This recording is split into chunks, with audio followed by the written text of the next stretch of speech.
नमस्कार दोस्तों, आप सभी को मेरे चैनल पर स्वागत है। आज हम लोग सीखेंगे GST R1 कैसे फाइल करते हैं। तो इसके लिए सबसे पहले हम लोग GST पोर्टल में अपने लॉगिन कर लेते हैं। GST R1 फाइल करने के लिए कुछ डेटा हम लोगों को अपने पास प्रिपेयर करके रखना होगा। क्या है वो data? Outward taxable supply to registered dealer, इसका डिटेल आपको पास होना चाहिए। Outward taxable supply to unregistered dealer, export supply की डिटेल, नील या zero rated supply, debit credit note जो हम लोग इशू किए हैं, एडवांस फॉर सप्लाई अगर कुछ रिसीव किया है,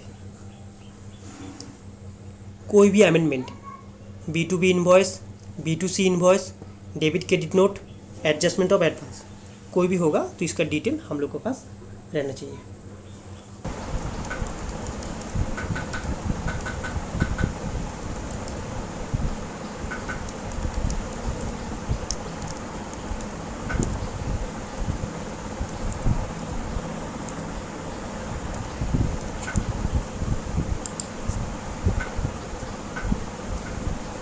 तो आइए हम लोग अपने पोर्टल में लॉगिन कर लिए हैं। तो रिटर्न के लिए सबसे पहले हम लोग जाएंगे रिटर्न डैशबोर्ड पर।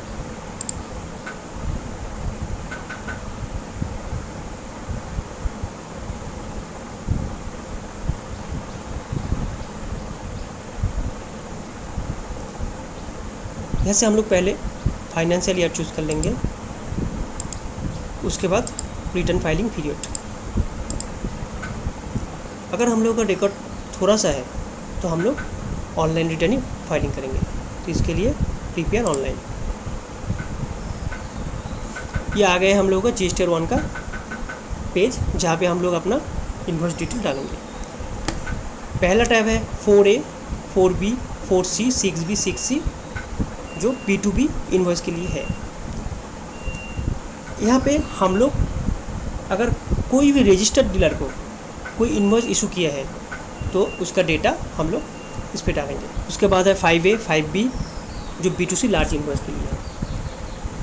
यहाँ पे अगर हम लोग कोई भी इंटरस्टेट सप्लाई जो अनरजिस्टर्ड डीलर को हम लोग किए हैं, जो इनवॉइस का वैल्यू मोर देन 2.5 लाख है, उसका डिटेल हम लोग यहाँ पे डालेंगे।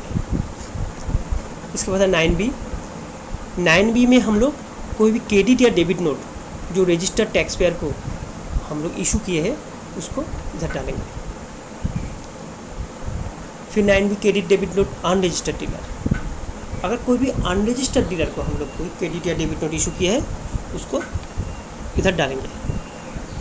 6A में है एक्सपोर्ट इन्वॉइसेस, अगर हम लोग कोई भी एक्सपोर्ट सप्लाई किए हैं तो उसका डिटेल यहाँ पे डालेंगे।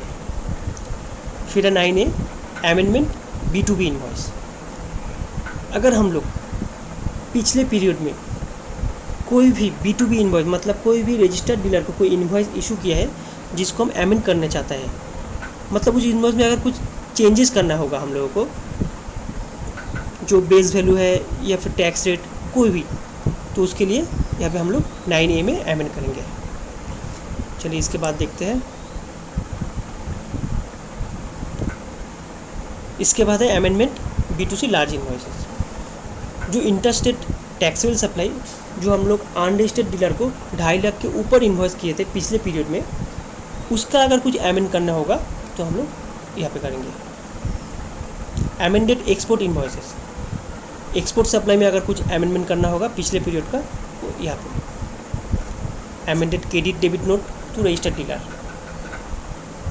जो रजिस्टर्ड डीलर को हम लोग पिछले पीरियड में कोई भी डेबिट या क्रेडिट नोट इशू किए थे उसका अगर कुछ अमेंडमेंट करना होगा तो यहाँ पे करेंगे। 9C amendment credit debit note unregistered dealer, अगर अनरजिस्टर्ड डीलर को पिछले पीरियड में इशू किया गया कोई भी क्रेडिट या डेबिट नोट हम लोग अमेंड करना चाहते हैं तो उसको यहाँ पे करेंगे। आगे देखिए, उसके बाद 7 में है B2C अदर्स। B2C अदर में हम लोगों का पूरा जो टैक्सेबल सप्लाई है जो हम लोग अनरजिस्टर्ड डीलर को किया है उसको यहाँ पे डालेंगे, एक्सेप्ट अगर कोई इंटर स्टेट अनरजिस्टर्ड डीलर को इन्वॉइसेस है जो 2.5 लाख के ऊपर है वो यहाँ पे नहीं डालेंगे। वो ऊपर जहाँ पे B2C लार्ज इन्वॉइस है वहाँ पे डालेंगे। बाकी सारे जो B2C इन्वॉइसेस है उसका डिटेल हम लोग यहाँ पे डाल देंगे। ये एक साथ डालना होता है। यहाँ पे सिर्फ एक ही चीज़ यहाँ पे चेक करना होता है, वो इंट्रास्टेट है या इंटरस्टेट है। इसके बाद हम लोग अगर कोई भी नील रिलेटेड सप्लाई है उसको यहाँ पे डालेंगे। एडजस्टमेंट ऑफ एडवांसेस, अगर पिछले पीरियड में हम लोग कोई भी टैक्सेबल एडवांस रिसीव किए थे और उसको ऊपर टैक्स या GST पेमेंट किए थे, तो इस पीरियड में उसको हम लोग अगर एडजस्ट करने चाहते हैं तो उसको यहाँ पे डालेंगे। मतलब उस एडवांस के अगेंस्ट में हम लोग इन्वॉइस इशू किए हैं तो उसका एडजस्टमेंट यहाँ पे डालेंगे। HS इनवॉइस समरी, अगर आउटवर्ड सप्लाई में कुछ है तो उसको यहाँ पे डालना होगा। कोई भी डॉक्यूमेंट हम लोग इशू किया है ड्यूरिंग दिस टैक्स पीरियड उसको यहाँ पे डालेंगे। अमेंडमेंट टैक्स लायबिलिटी, अगर एडवांस पिछले पीरियड में हम लोग कोई रिसीव किए थे उसको हम लोग डाल दिए थे, उसके ऊपर टैक्स पे कर चुके थे, अभी उस एडवांस को हम लोग कुछ भी चेंजेस करना चाहते हैं या गलती से हम लोग पिछले पीरियड में कुछ कम ज़्यादा डाल दिए थे तो उसको करेक्ट करने के लिए, ठीक करने के लिए यहाँ पे अमेंडमेंट कर लेंगे। Amendment of adjustment of advance, अगर पिछले पीरियड में हम लोग कोई भी एडवांस को एडजस्ट किए थे जो हम लोगों को लगता है हम लोग सही नहीं किए हैं, कुछ गलती वहाँ पे रह गए थे, उसको करेक्शन करने के लिए यहाँ पे हम लोग amendment of adjustment of advance करेंगे। अगर पिछले पीरियड में B2C इन्वॉइस में अगर हम लोगों को कोई भी गलती हो चुका था तो उसका करेक्शन हम लोग यहाँ पे करेंगे। तो चलिए हम लोग अपना रिटर्न फाइलिंग करते हैं।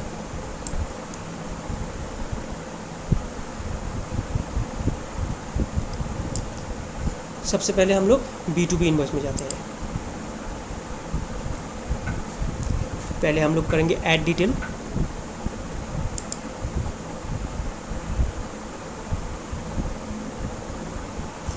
पहले सप्लायर का GST नंबर यहाँ पे डालना होगा, रिसीवर नाम ऑटोमेटिकली आ जाएगा। इन्वॉइस नंबर डालना होगा। एक चीज़ और ध्यान में रखिएगा, इन्वॉइस नंबर आपका 16 डिजिट तक ही लेगा, उससे ज़्यादा नहीं होना चाहिए।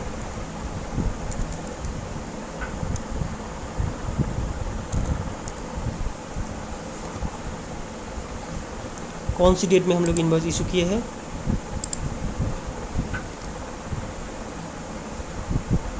स्टेट ऑटोमेटिकली आ जाएगा। टोटल इन्वॉइस वैल्यू कितना था, ये इंटरस्टेट है या इंट्रास्टेट है, ऑटोमेटिकली आ जाएगा।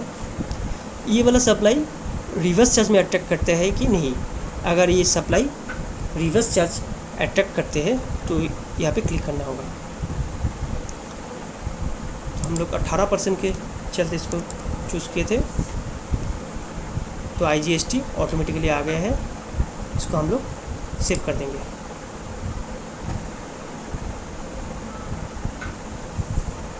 तो इन्वॉइस रिकॉर्ड सक्सेसफुली हो गए हैं। फिर हम लोग बैक करते हैं GSTR में। तो अभी हम लोग डालेंगे B2C लार्ज इन्वॉइसेस जो अनलिस्टेड इंटरेस्टेड सप्लाई है 2.5 लाख के ऊपर। तो B2C लार्ज में हम लोग अभी इन्वॉइस डिटेल डाल देते हैं। पहले हम लोग चूज़ करेंगे पॉइंट ऑफ सप्लाई, मतलब कौन सी स्टेट में हम लोग सप्लाई किए हैं। यहाँ पे डालेंगे इन्वॉइस नंबर,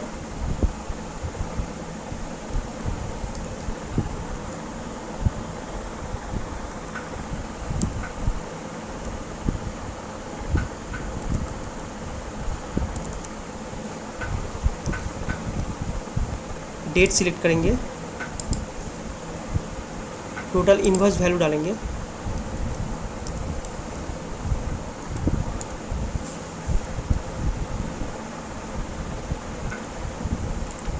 हमारा टैक्सेबल सर्विस कौन सी डेट में अट्रैक्ट करते हैं वहाँ पे हम लोग उसका वैल्यू जो बेस वैल्यू है या टैक्सेबल वैल्यू है उसको डालेंगे।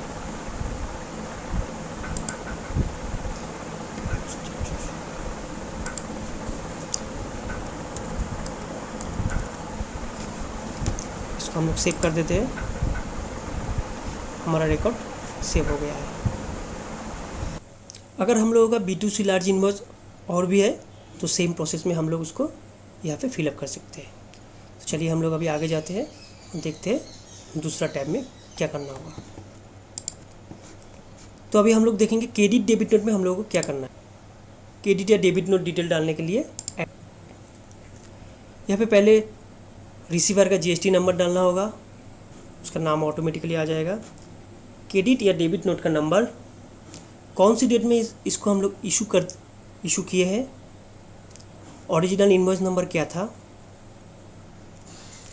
ओरिजिनल इनवॉइस डेट क्या था, ये कौन सी टाइप का नोट है, क्रेडिट या डेबिट, इसका वैल्यू क्या है, सप्लाई टाइप क्या था, इंटरस्टेट या इंट्रास्टेट, ये GST रिजिम के पहले था या उसका बाद में। ये सब करने के बाद इसको हम लोग सेव कर लेंगे। चलिए आगे बढ़ते हैं। क्रेडिट डेबिट नोट अनरजिस्टर्ड, तो क्रेडिट डेबिट नोट अनरजिस्टर्ड के लिए पहले ऐड डिटेल, यहाँ पे पहले हम लोगों को टाइप चूज़ करना होगा B2CL, export with payment, export without payment. उसके बाद डेबिट क्रेडिट नोट नंबर, कौन सी डेट में इशू किया है, ओरिजिनल इनवॉइस नंबर क्या था, उसका डेट क्या था, नोट कौन सा टाइप का है, डेबिट या क्रेडिट, नोट का वैल्यू। इसके बाद टैक्सेबल वैल्यू बैठा के ये कौन सी डेट में उसको अट्रैक्ट करता है करके हम लोग इसको सेव कर लेंगे। तो चलिए आगे बढ़ते हैं। इसके बाद आ रहा है एक्सपोर्ट इनवॉइस। एक्सपोर्ट इनवॉइस के लिए हम लोग ऐड डिटेल कर लेंगे। सेम प्रोसेस में इनवॉइस नंबर डाल देंगे, डेट, पोर्ट कोड, कौन से पोर्ट से इसको हम लोग एक्सपोर्ट कर रहे हैं, शिपिंग बिल नंबर या bill of export number, total invoice value, GST payment type, with payment of tax और विदाउट पेमेंट ऑफ टैक्स, कौन सी टैक्सेबल रेट के अंदर ये आते हैं, उसके बगल में हम इसका टैक्सेबल वैल्यू बैठा देंगे और इसको सेव कर लेंगे। Amended B2B invoices, amended B2B invoice के लिए सबसे पहले हम लोगों को चूज़ करना होगा फाइनेंशियल ईयर, उसके बाद इन्वॉइस नंबर डालना होगा,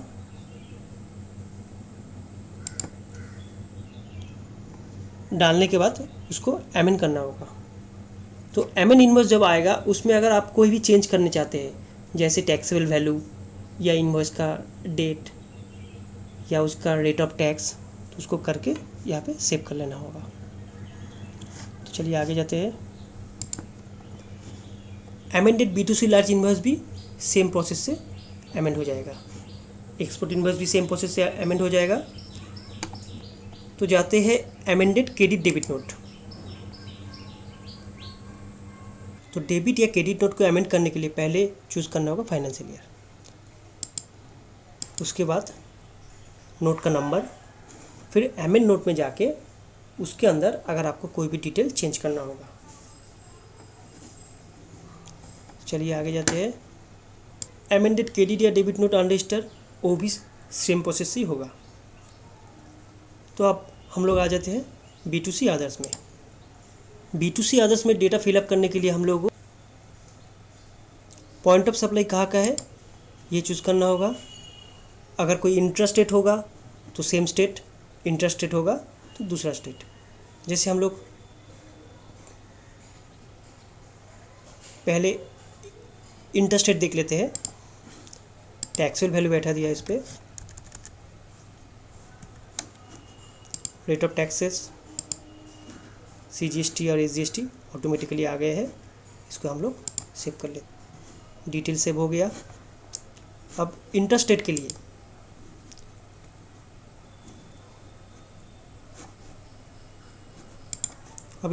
लिए चूज़ कर लेते हैं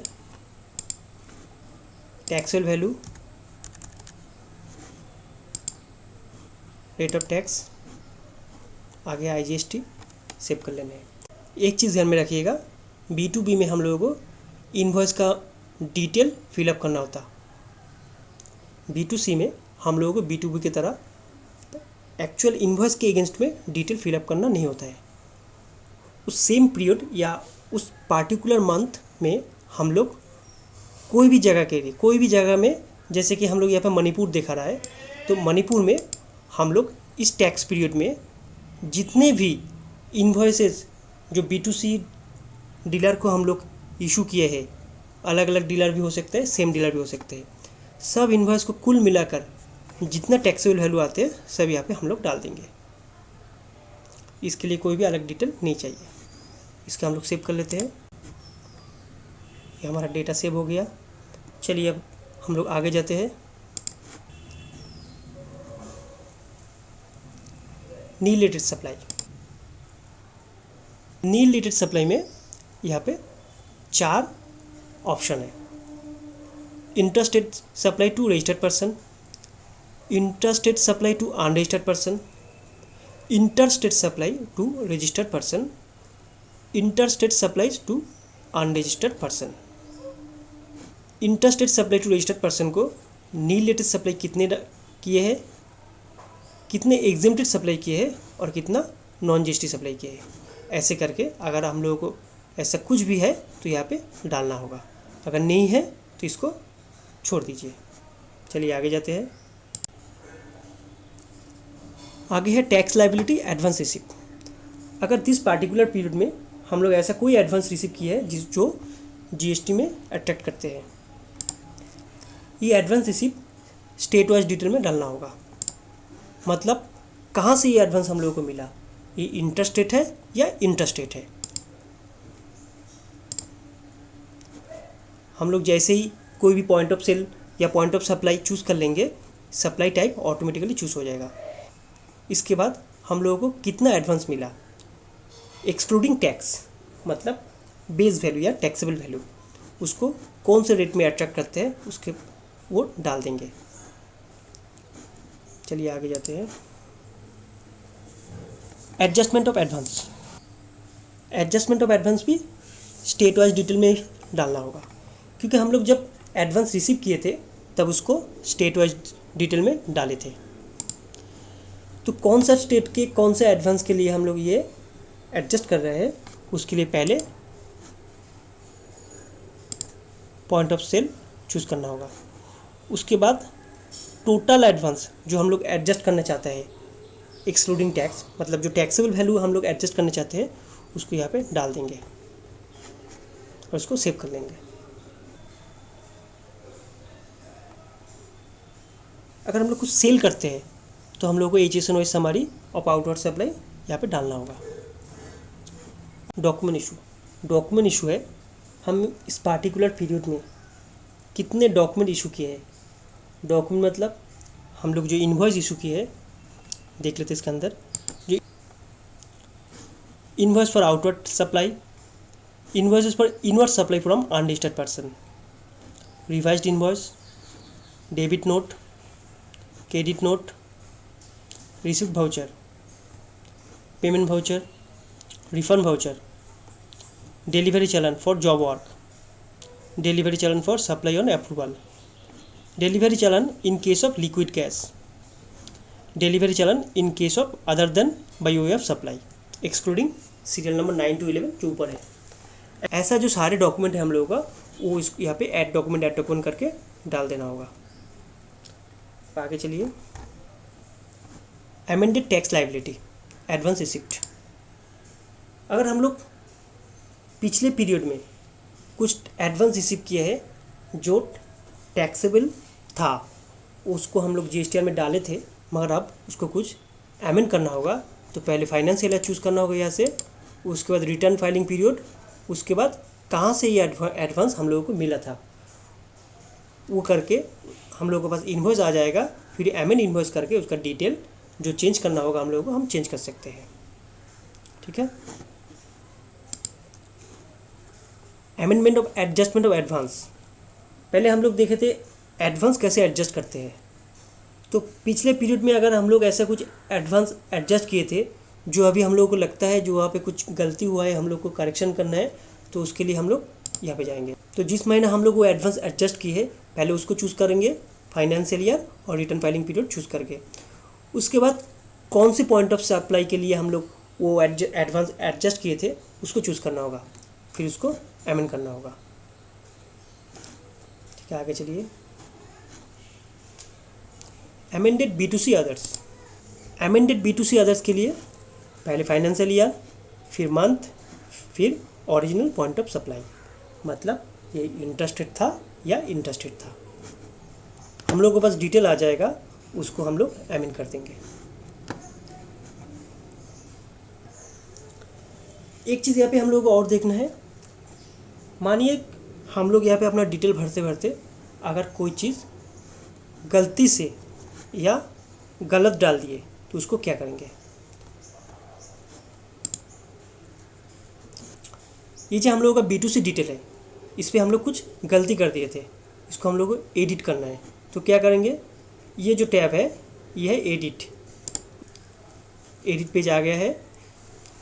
टैक्सेबल वैल्यू हम लोग यहाँ पे चेंज कर सकते हैं। टैक्सेबल वैल्यू हम लोग यहाँ से चेंज करके फिर से इसको सेव कर दे सकते हैं।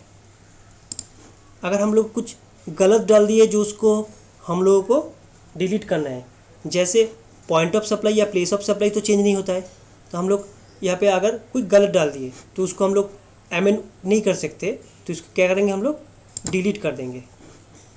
डिलीट प्रोसीड, डिलीट हो गया है। अगर ये भी गलत डाल दिए, इसको भी ऐसे करके डिलीट कर देंगे। तो इसके बाद हम लोग अपना रिटर्न सबमिट करेंगे। सबमिट करने के लिए एक्नॉलेज में क्लिक करके सबमिट, हमारा सबमिट रिक्वेस्ट रिसीव हो गया है। कुछ देर बाद हम इसका स्टेटस चेक कर सकते हैं। तो अब हम फाइल रिटर्न करते हैं। पहले यहाँ पे हम लोगों को ये टिक कर देना होगा, फिर ऑथराइज सिग्नेटरी चूज़ करना होगा। उसके बाद दोनों में से कोई एक ऑप्शन लेना होगा। हम लोग फाइल क्या DSC से करना चाह रहे हैं या फिर EVC से।